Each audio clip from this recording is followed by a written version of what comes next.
आज मैं आप सबको एक कथा सुनाता हूं। एक दिन प्रातः एक व्यापारी अपने घर से निकला। घर से निकलते ही एक बिल्ली ने उस व्यापारी का मार्ग काट दी। व्यापारी घबरा गया। वो फिर से घर लौट गया और शुभ घड़ी की प्रतीक्षा करने लगा। और जब वो पुनः अपने घर से निकला तब वो वाहन जा चुका था जिससे राजा तक पहुंचकर उसे भेंट देनी थी।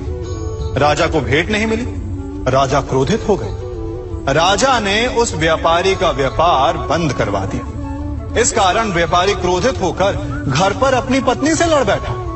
पत्नी अपने बच्चों समेत मैके वापस चली गई और उस व्यापारी के जीवन में यदि कुछ रह गया था तो केवल अंधकार। और इन सब का कारण वो उस बिल्ली को मानता रहा जिसने उसका मार्ग काटा था। ऐसा ही एक दूसरा व्यापारी राजा को भेंट देने निकला और उस व्यापारी का मार्ग भी एक बिल्ली ने काट दिया। वो व्यापारी तनिक घबराया, परंतु उसने आगे बढ़ना अधिक उचित समझा। राजा तक वो समय पर पहुंचा। उसने राजा को भेंट की। राजा प्रसन्न हुए और राजा ने व्यापारी को अपना व्यापार बढ़ाने की अनुमति दी, स्वर्ण आभूषण दी। जब व्यापारी घर पर पहुंचा तो पत्नी को आभूषण और अपने बच्चों को देने के लिए वस्त्र थे उसके पास। हर ओर प्रसन्नता थी। समझ रहे हैं ना? दोनों के साथ एक ही प्रकार की घटना हुई, परंतु दोनों की प्रतिक्रिया भिन्न थी। ऐसा ही हमारा जीवन भी है। हमारे जीवन में प्रारब्ध का अपना स्थान है, परंतु उससे कई अधिक महत्वपूर्ण हमारी प्रतिक्रिया, हमारे सोच का प्रभाव है। क्योंकि यही हमारे जीवन को आकार देते हैं। इसलिए अपनी सोच को सकारात्मक रखिए। आपका जीवन सदैव आनंदमय रहेगा। आप इन दो पात्रों को देख रहे हैं। मेरे इस पात्र में जल है और ये पात्र मिष्ठान से भरा हुआ है। दोनों ही पात्र भरे हैं, परंतु देखिए, मिश्री को जल में मिला दिया। जल ने मिश्री को अपना लिया। मिश्री ने अपना अस्तित्व खो दिया, परंतु जल को अभिमान है कि उसका अस्तित्व अभी भी बना हुआ है। परंतु जो इस जल को चखेगा उसे अवश्य पता चल जाएगा कि ये जल अब वो जल नहीं रहा, ये अब शरबत बन गया। हमारा त्याग, हमारे बलिदान भी ऐसे ही होते हैं। जो इस बात को अनुभव करते हैं वो समझ सकते हैं कि कैसे हमने समय की धारा को बदल दिया।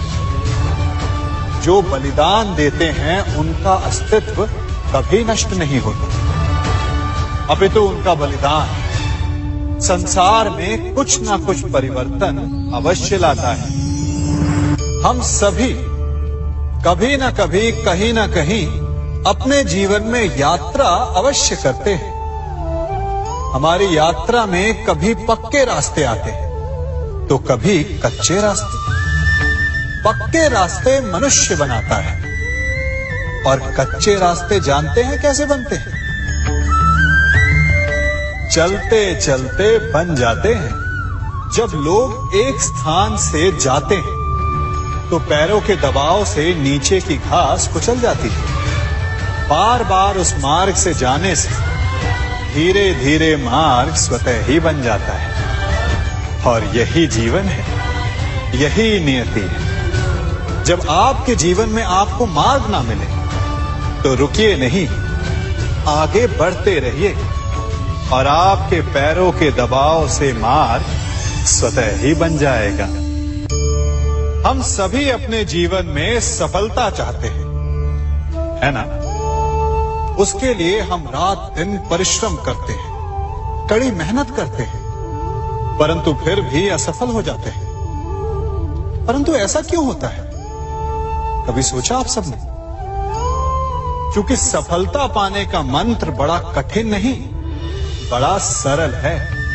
उचित विचार, उचित समय उचित स्थान पर उचित प्रहार। जब आपके विचार, समय, स्थान और प्रहार यानी परिश्रम उचित है, तो सफलता आप ही को मिलेगी। जिस प्रकार एक लोहार लोहे से कुछ बनाते समय उस लोहे के सही ताप तक के आने की प्रतीक्षा करता है और समय आने पर उचित स्थान पर पर्याप्त बल से प्रहार करता है और लोहा आकार ले लेता है, ठीक उसी प्रकार आपकी सफलता भी आकार लेती है।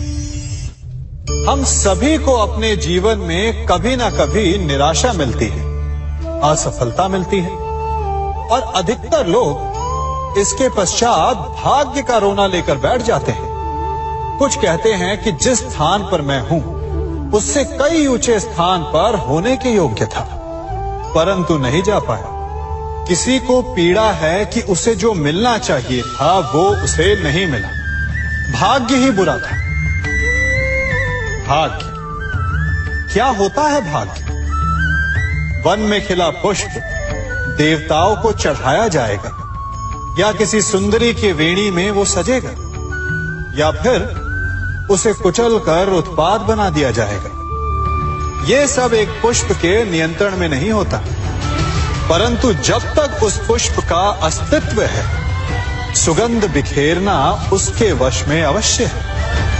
परंतु भाग्य हमारे वश में नहीं, और जो हमारे वश में नहीं उसके लिए दुखी होने से क्या होगा? कर्म पर वश है, वो कीजिए और धीरे धीरे भाग्य आपके वश में आ जाएगा, क्योंकि कर्म ही प्रधान है। सम्मान। मनुष्य के जीवन में सम्मान का बहुत अधिक महत्व है। वो उसे अपने हृदय, अपने मन से जोड़कर रखता है। कदाचित इसीलिए हम शत्रु के सम्मान पर चोट पहुंचाते हैं, ताकि उसे पीड़ा पहुंचाई जा सके। परंतु ऐसा करने से सावधान रहे मित्रों। शरीर पर लगी चोट मनुष्य भुला सकता है, परंतु उसके सम्मान को लगी चोट उसे जीवन भर पीड़ा देती है। और स्त्री के मान सम्मान पर लगी चोट उसे उस सीमा तक ले जाती है जहां उसे केवल प्रतिशोध दिखाई देता है। यदि अपने शत्रुओं को जीतना है तो प्रेम से जीतिए, अपने कर्मों से जीतिए। उन्हें अनुभव करवाइए कि उनसे भूल हुई है। किसी के सम्मान को ऐसी चोट ना पहुंचाइए कि वो आपका नाश करने पर उतर आए। स्मरण रखिए, किसी का अपमान करके आपके हृदय को कदाचित थोड़ा संतोष आ जाए, परंतु उस अपमान से आप कई हृदयों को आघात पहुंचाते हैं और अपने लिए एक शत्रु और बढ़ा लेते हैं।